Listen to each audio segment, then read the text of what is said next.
So kindly the government, tusikizeni tu. Tuliona our president alipeleka flag, alipewa flag the people who went to represent us in World Championship. So kindly, hata hao wanaenda kutu represent. What is the government doing for us as person with disability? Munafanya nini kwa ofisi? Amkeni, come to the field, see these people how they are training, see what you can do. So we encourage the government at least to be knowing the Deaflympics is a huge sport. It's just like a hearing sport. The only difference is that we cannot hear, but all the actions, other actions we can do. We can do whatever all other people are doing. So please, we want to request we want to create awareness. Acha kufinyiliwa kama wachezaji kwa sababu sisi tuko equal kama watu wale wanao uwezo wa kusikia. Kwa hivyo tafadhali tunaomba pia tupewe flag yenye tunafaa kwenda nayo Japan ndio tuweze kuwakilisha taifa letu vizuri.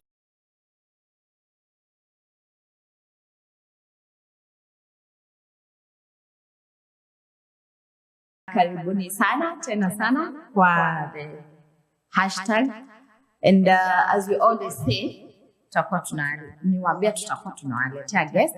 Today I'm in the studio without my co-host.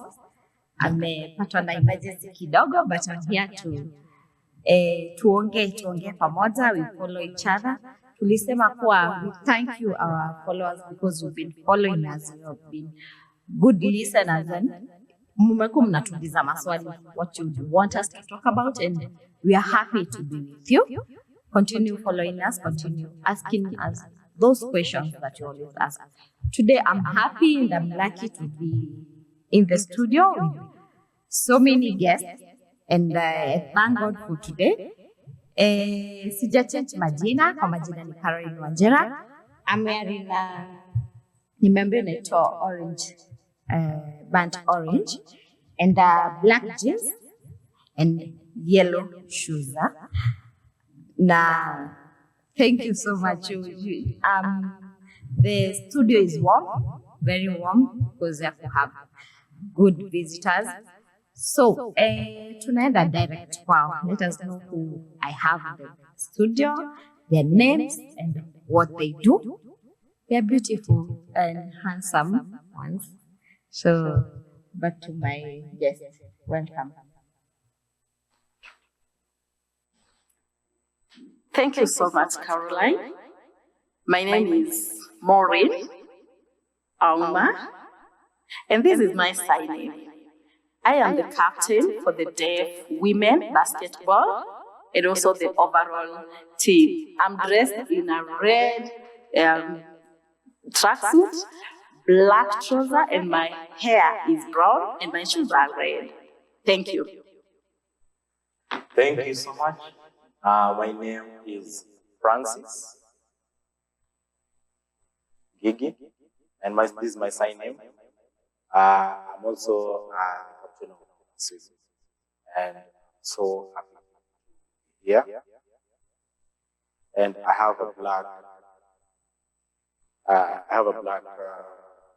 jacket and a black trouser.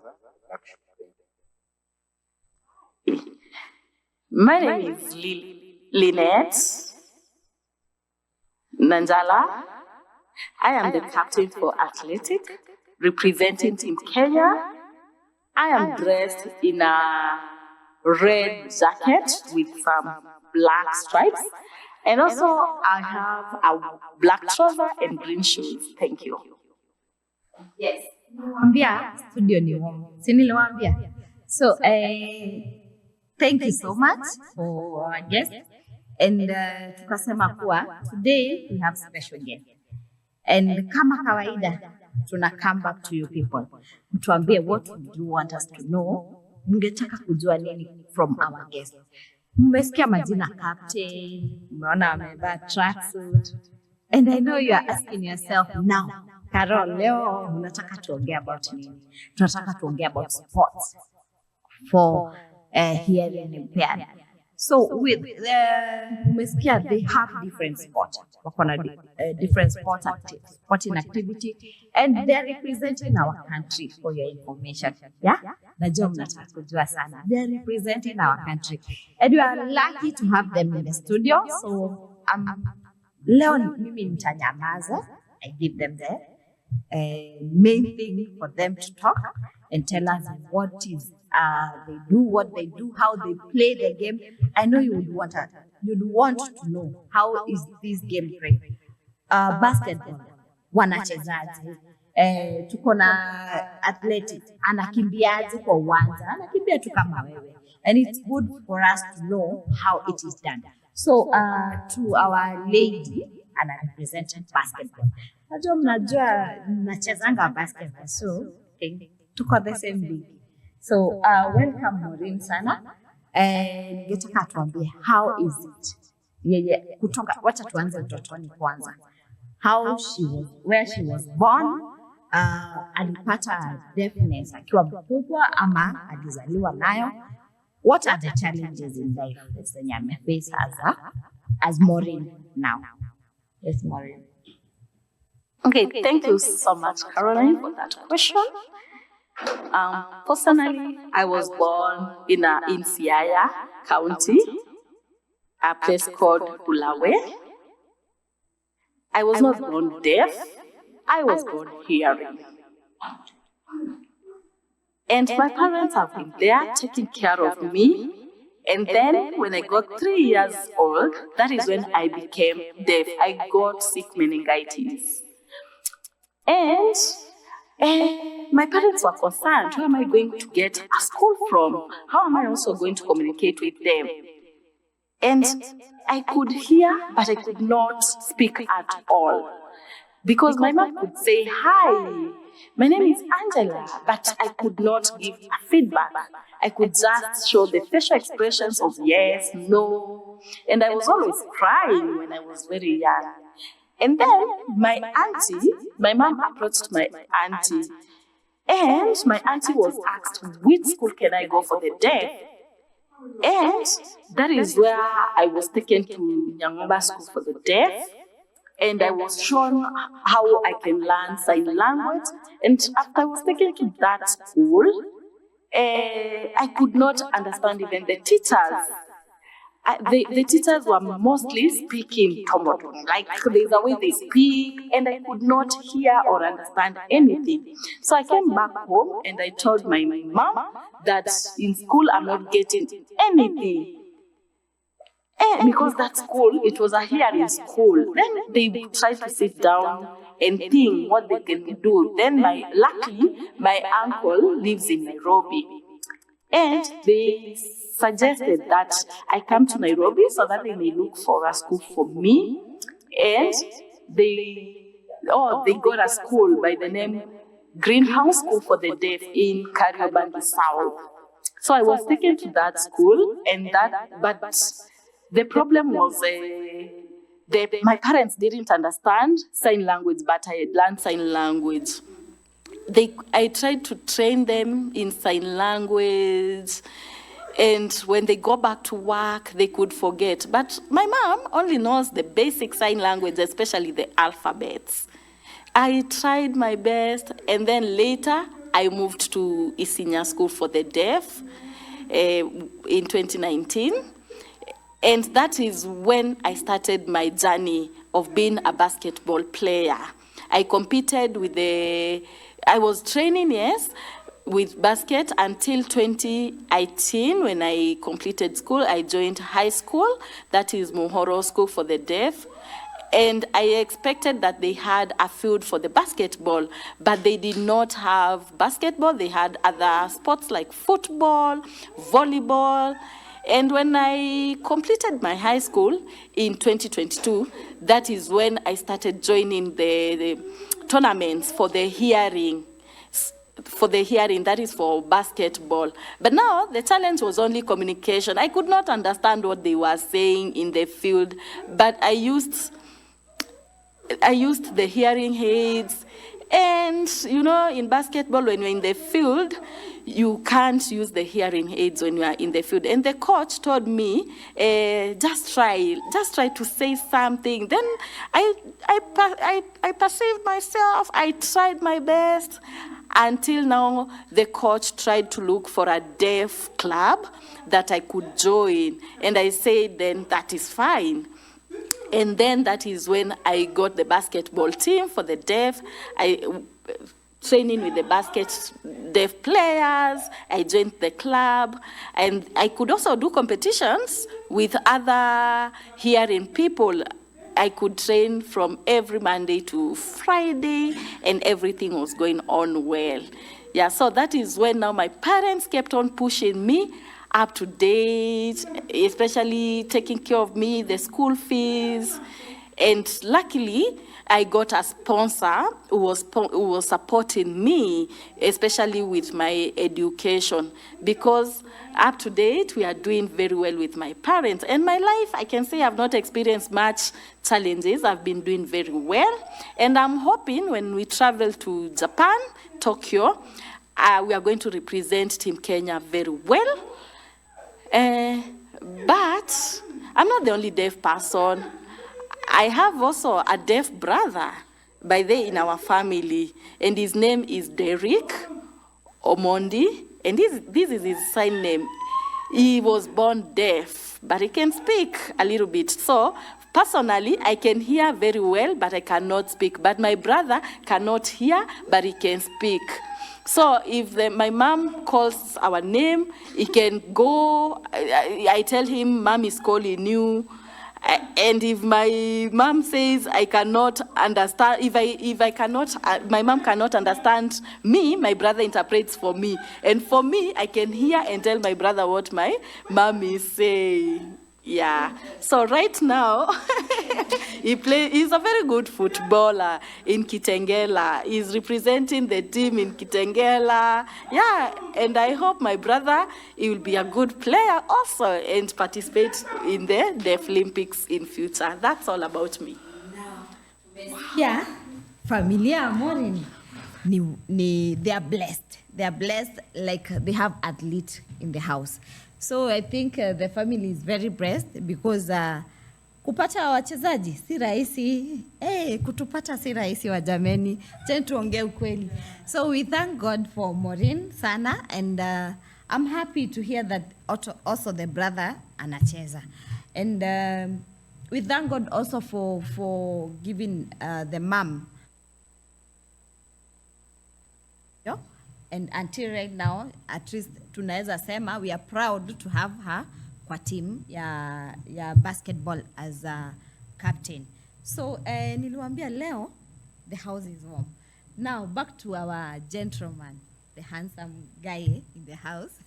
Tuko na gentleman mmoja hapa. So leo nini.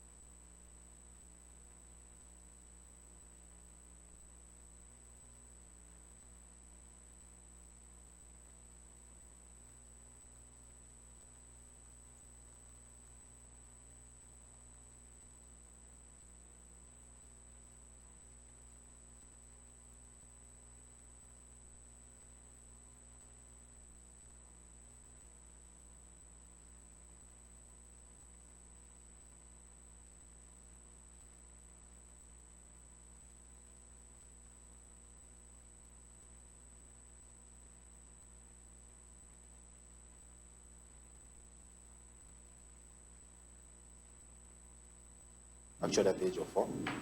So when I approached my parents as a deaf person, it was different with my parents because they forced me to talk, but I couldn't. Yes, it was a very big challenge. I tried talking, I tried listening, but it was all in vain. Actually, even when I'm using my phone, sometimes some people think I'm pretending as a deaf person, but I'm not. So later, my parents took me to different hospitals.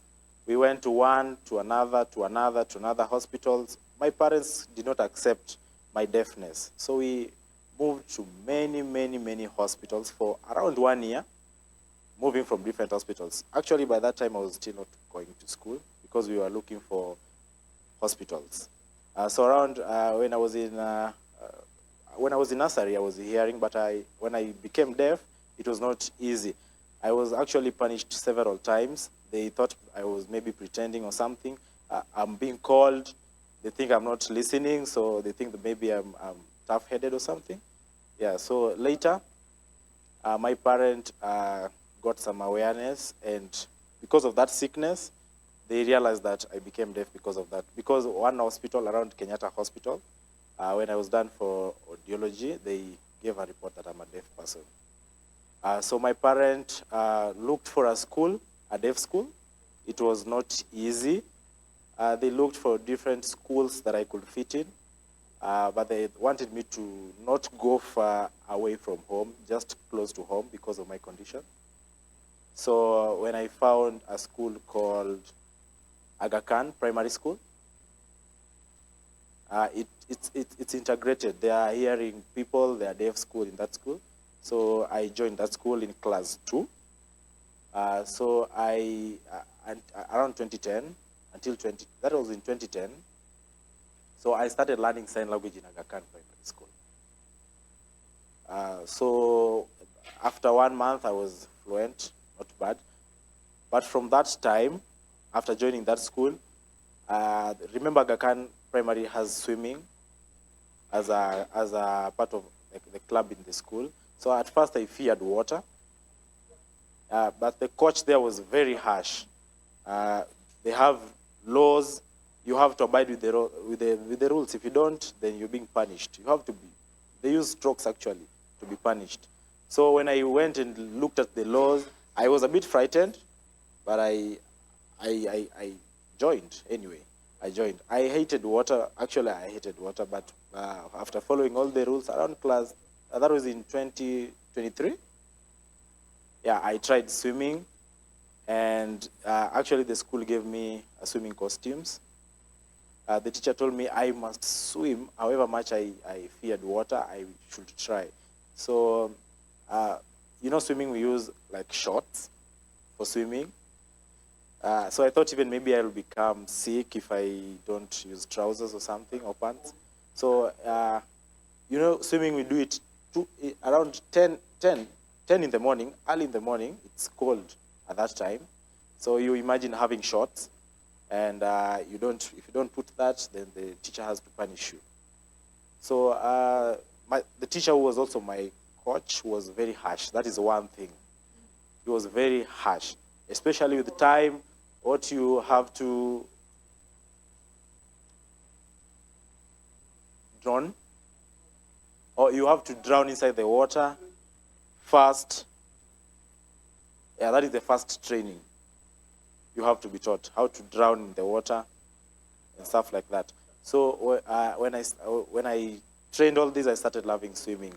My fear for water kind of reduced. That day, I remember well.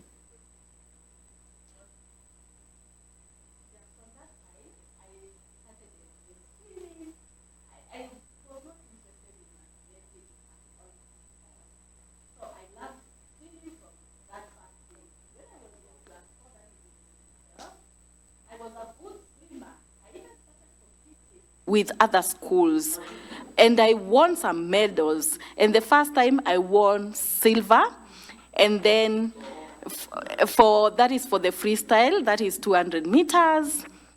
That was my first time, and that really motivated me to move on. And after my primary education, I joined high school, and I joined Machakos School for the deaf. And in Machakos, very well, there is no water. Yeah, there's no water. And if you play with water in Machakos, they can curse you.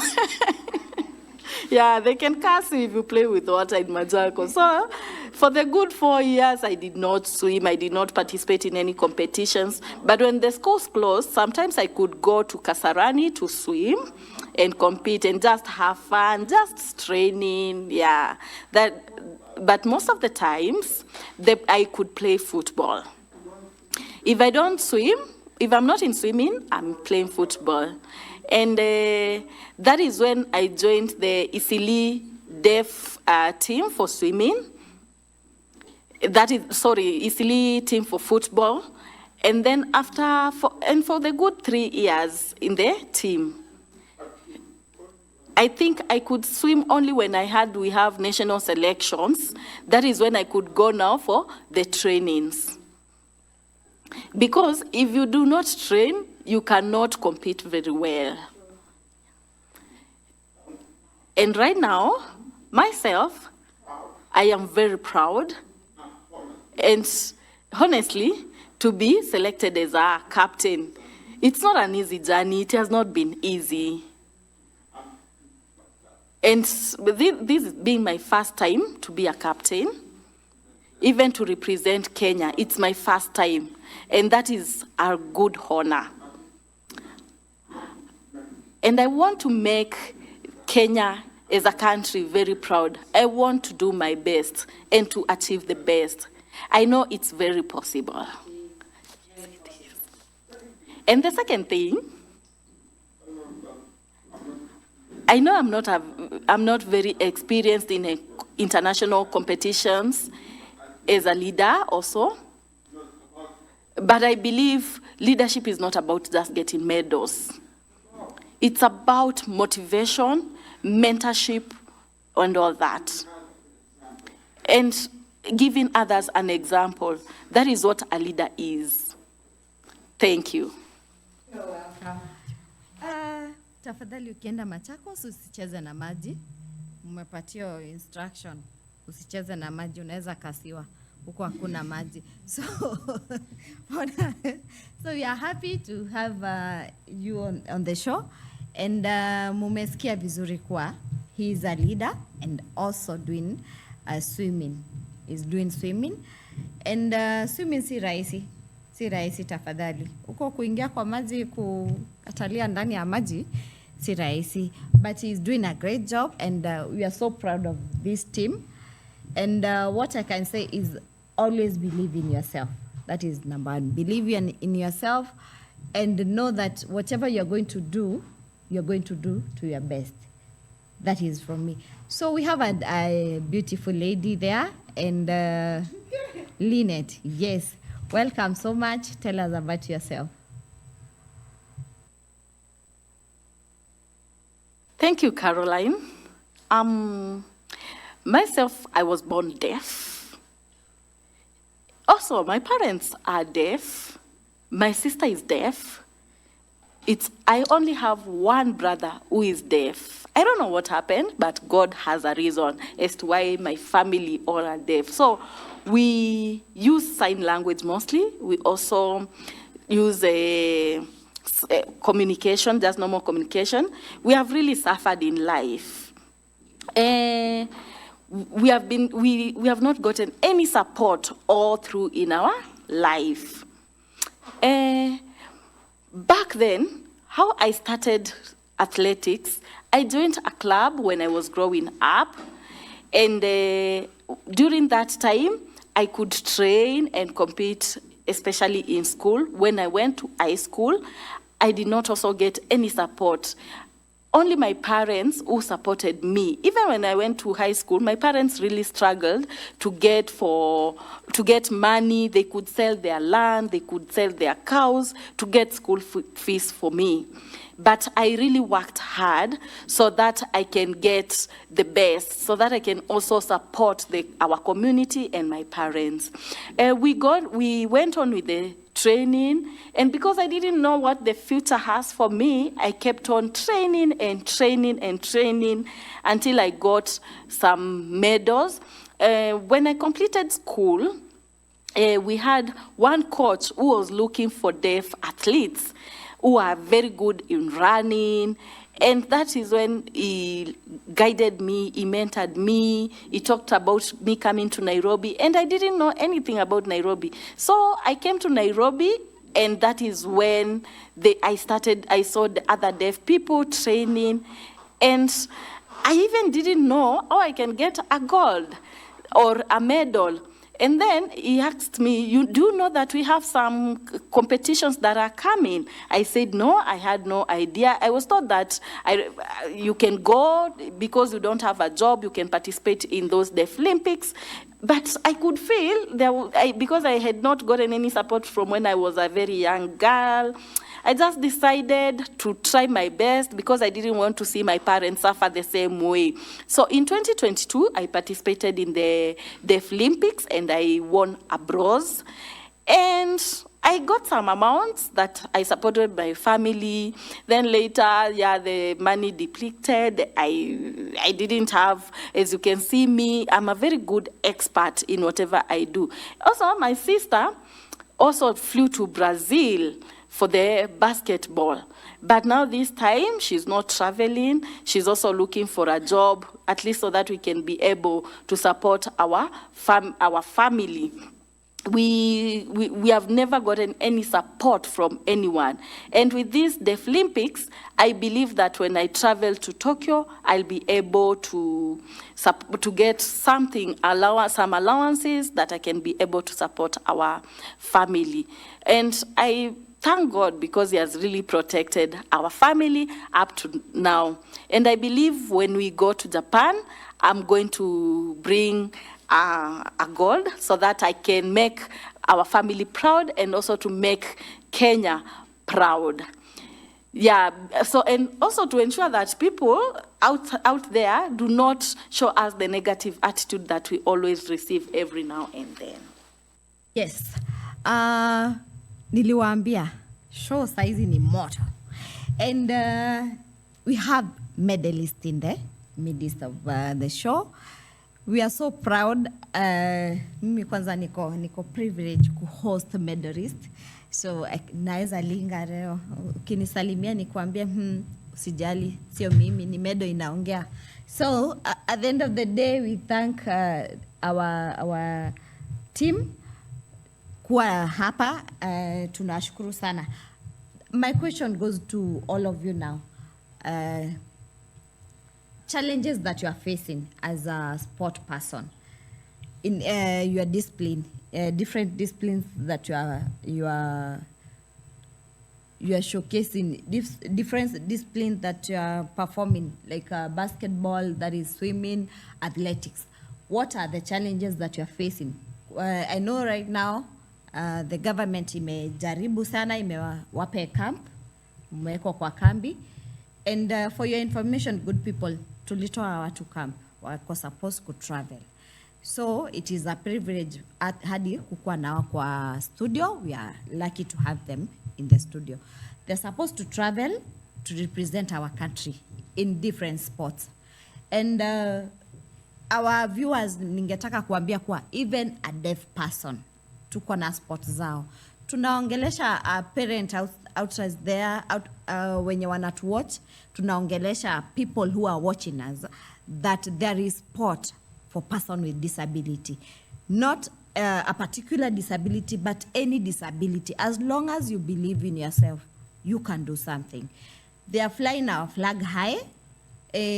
Niliwaambia kitambo kuwa tukienda to represent the country. Flag, wimbo ya taifa huwa inaimbo. The whole wimbo ya taifa kama kawaida. Venye Manyara angekuwa kwa podium, wimbo ya taifa iimbwe. Hivyo ndivyo our fellow deaf wataenda wa represent, and wimbo ya taifa itaimbwa the same venye huwa inaimbwa kwa any other sport. So we are insisting that in terms of any assistant from the government, we need to get the assistance from the government like any other sport. Na hiyo ni kitu yenye tunaimba sana, tukiwaambia kuwa you have been supporting us, but we need more of your support. So from for back to our colleague, nataka tuambie the challenges they are facing in the camp. What are the challenges zenye wako nazo? Wanafaa kutravel lini? And what do we expect as Kenyans from them? Yes.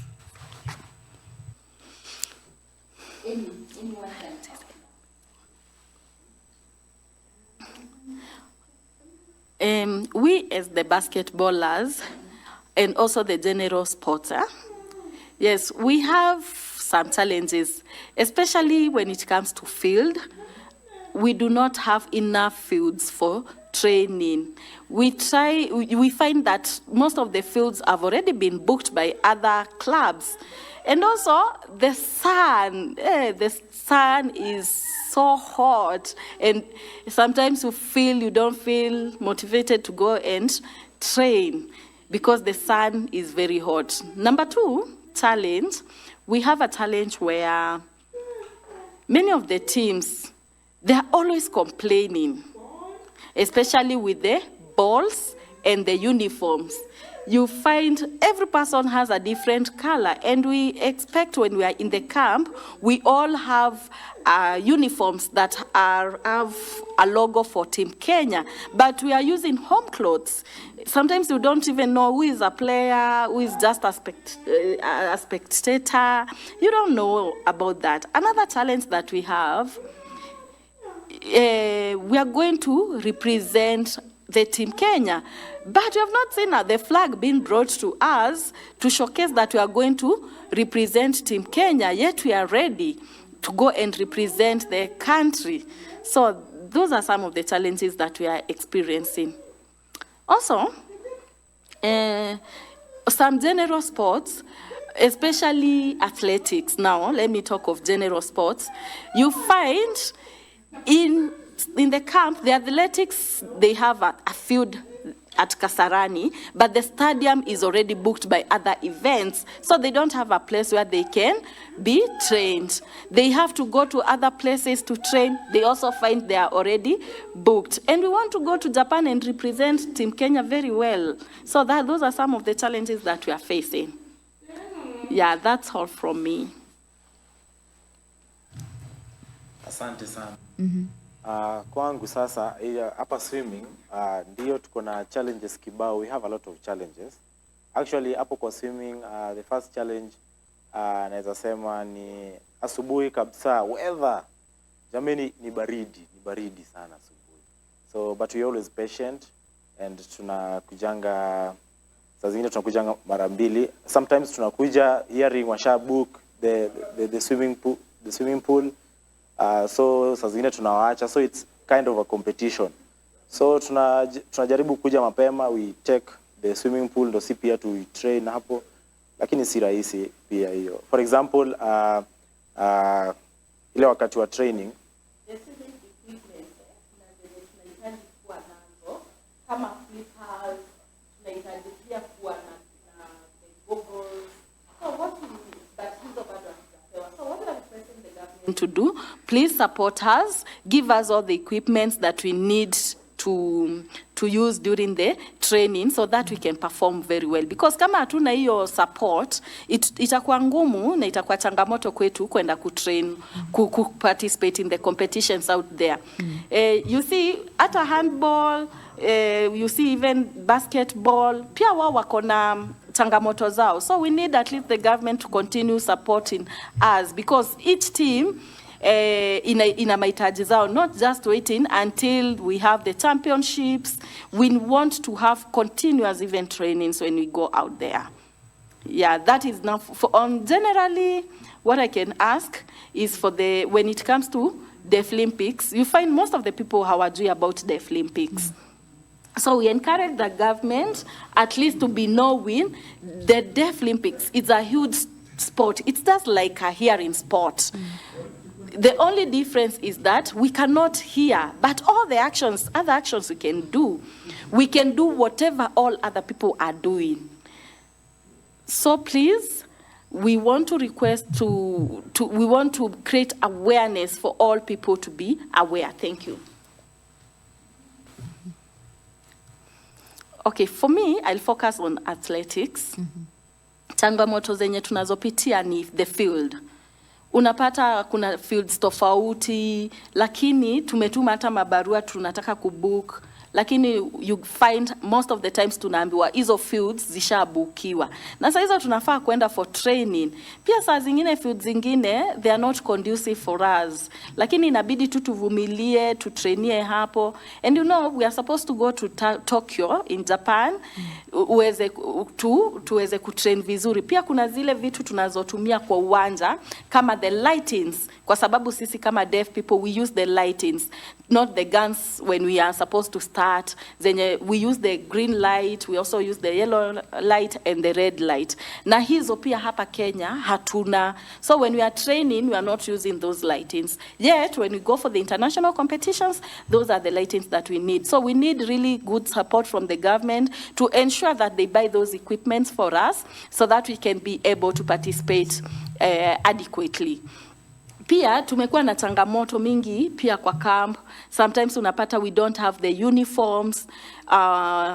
Pia saa zingine wachezaji wanakosa transport ya kuja even for the trainings, even kukuja kwa camp. Wanaanza kuomba msaada kutoka kwa watu huko nje wawapatie.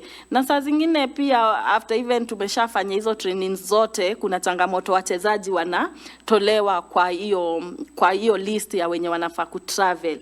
So tunataka tuache kufinyiliwa kama wachezaji, kwa sababu sisi tuko equal kama watu wale wanao uwezo wa kusikia. Kwa hivyo tafadhali tunaomba pia tupewe flag yenye tunafaa kwenda nayo Japan ndio tuweze kuwakilisha taifa letu vizuri. Yes, facilities. Kuna show tulikuwa nayo last time na tukaongea about facilities. And the facilities that we are having most of the time, me now I feel, because I know facilities za uwanja ya basketball, uwanja ya field track, even swimming, unapata kuwa the field all zimelipiwa.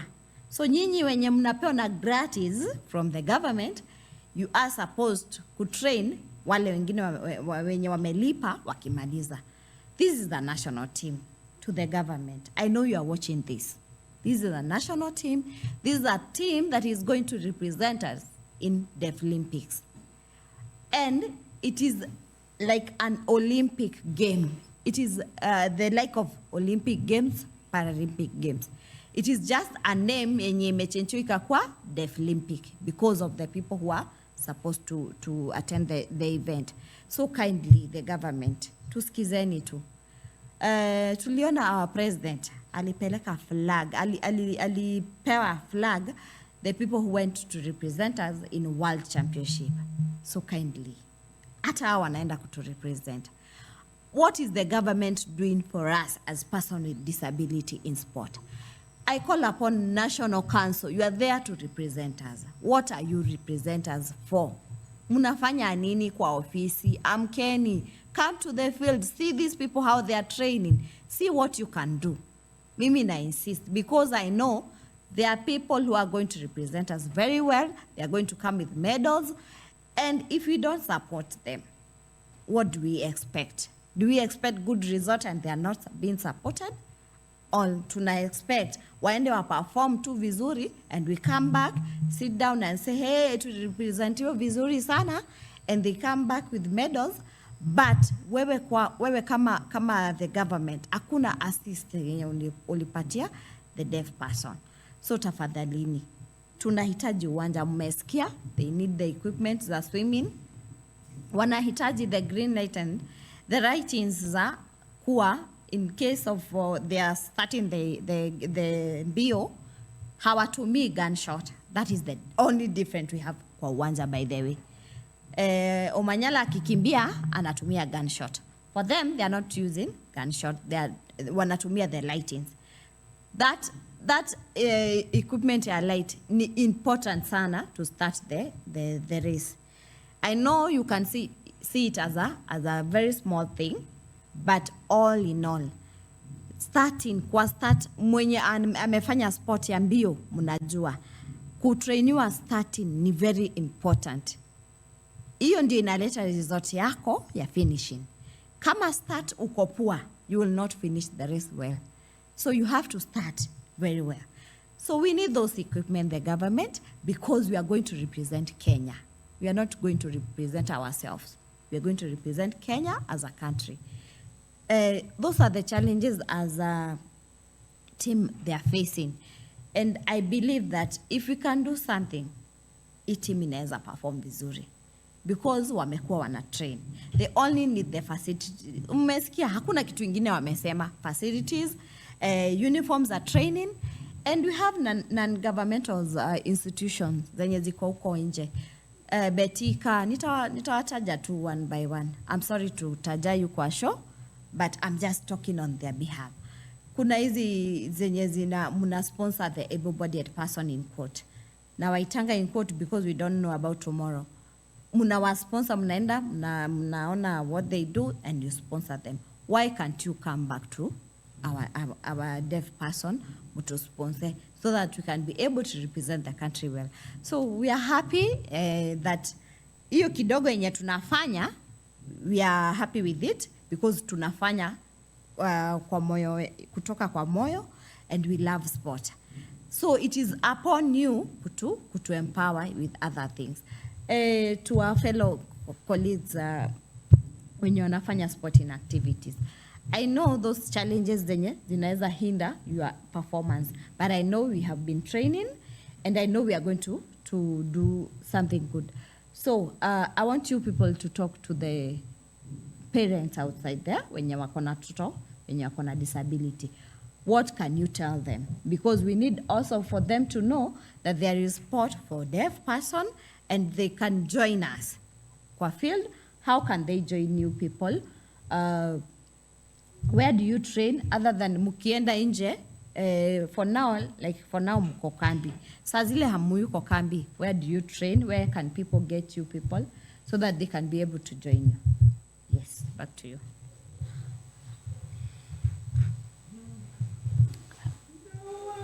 What I can tell the parents, wanaweza tupata at Nyayo Stadium ama USIU, that is for the basketball, for the basketballers. Huko ndio tunafanya trainings zetu. For swimming, to you parents, if you want your child to learn how to swim, on Saturdays and Sundays, we are always at Kasarani, and people with disability are allowed to get to the swimming pool for free. So I encourage you, if your child loves football, if they love each particular sport, please take them there. Because sporting is their ability, and disability is not inability. Thank you. For me, sisi tumekuwa tukitrainia places mingi in Kakamega. We have been competing with the hearing people. There's a club for the hearing. There's also a police training called Ebika. And I've been participating in Apple. Yeah, so peer hearing people, they can be trained together with the deaf. So anytime they want to train, they can also contact our team managers. So the parents, msifiche watoto wenu. Encourage your deaf children. Msiwahide huko nyumbani ati juu wako deaf. Yeah, wanaweza soma, wanaweza fanya kila kitu, wanaweza hata kuja hapa Nairobi, kuna some training places, ndio waweze kuparticipate in future competitions. And I believe you are learning something from the show. Usiketi chini tu. Learn, tulisema una learn, and you be our ambassadors outside there. Go and teach somebody mwenye haja watch, mwambie what you have learned, and at the end of the day, tuta make the world easier for each and everyone. Atuta achana nyuma. So somebody is asking me, unafeel aje mkiwa mmevaa jacket za Kenya? Kuzie hajaiva. Feel proud. Yeah, this is my first time. Yeah, kuva hivyo. Sijai ingia kwa any international event. Sijai pata these uniforms. But this is my first time. I feel so proud. And I want to say thank you for the support. Na next time pia tumesota kidogo, tutakuwa tunataka kupewa hizi uniforms mara mingi ndio to represent Kenya vizuri. So the cloth really makes me proud. So we need more new uniforms every now and then with the Kenyan flag. Na tunataka zikuwe za rangi tofauti. Yeah, for me it's a great honor to wear this uniform and to represent this beautiful country. And I want to encourage the deaf community to continue the same, not just to go down, no, never to give up. They need to keep on pushing. They can do it. They can do anything and everything they can. Yeah, you can do everything that you can. Thank you. Hey, this is not my first time to wear this one. Yeah, nimekuwa nikiona wachezaji wengine wana uwezo wa kusikia na waona kwa TV, wamesimama, wamevaa hizo medals, wamevaa uniform, smart. Pia mimi nikakuwa na motivated sana kuparticipate in the championships and the Deaflympics. Na saa hizi naona hii uniform ni safi, siwezi itupa because hata yenye nitapewa nikienda nayo it's very important kwa sababu itakuwa inaonyeshana nilirepresent country yetu vizuri. Na pia naweza advise watu msiwahi finyilia watu deaf kwa sababu tunaweza lote. Yes, tunaweza lote. And kabla our guest wamesema, you feel nice by the representing the country, kukua kwa podium, unasikia wimbo ya taifa ikiimbwa, and you are the one mwenye umekosa hiyo wimbo imbe. Una feelingi vizuri manze? Hi, mujajua tutaenda na nyinyi siku moja. Tunaendelea vizuri. And my final questions takuwa about what is your expectation ukienda Japan? Yes, expectation, and munataka tutarajie nini kutoka kwenyu as a team? For my team and all athletes, our expectation ni twende tushindane vizuri. And I believe that some of the teams, I believe they are going to bring good medals. And we are going to get good results. Hatutaki kuwa watu wa mwisho, hapana. And I know most of the peoples wanasemanga Kenya Harambee Stars tu ndio ushinda, lakini pia sisi tunataka kukua best, the best of all. Tukue at least number 1, 2, 3. Hatutaki kuwa watu wa mwisho kabisa, so that we can make Kenya proud. Kwa sababu if we bring good results, at least hatutasema ati tumemalizia hapo, tutaendelea pia kutrain and mentor other deaf people wenye wadogo wetu. And I believe that everything will be well. For swimming, it's an individual sport. But for me as a captain, I always make sure that all my teammates, they bring good results. They bring medals, and also they ensure that they acquire good timings when they do competitions. Because we need to represent our country very well, and we are going to try our best. For me, the athletics group, because we have been training very hard, we believe that we are going to bring medals to our country. And when we bring those medals, we also want to get the millions that President has always been awarding to other people, because we are competing equally, just like our hearing counterparts. So the most important thing that we want to do is to make Team Kenya proud by bringing those medals. Yes, to our president, kwa athlete wanaita hizo nyumba zenye ulipatia Harambee Stars, we expect them when they come back hizo housing, at least wapate hizo housing, because I know they are going to perform well. Hizo millions zenye ulipatia Harambee Stars we want them to our deaf person pia, because they are going to represent the country and they are going to come back with medals. So tungekuhimiza tu tafadhali Prezo, tunajua unatupenda na ulisema venye uliingia utaangalia masirai ya person living with disability. Look at this team, they are going to represent the country, and I know that kuna mtu tu anatuwatch from your office, and I know even you unawatch kutoka kwa ofisi.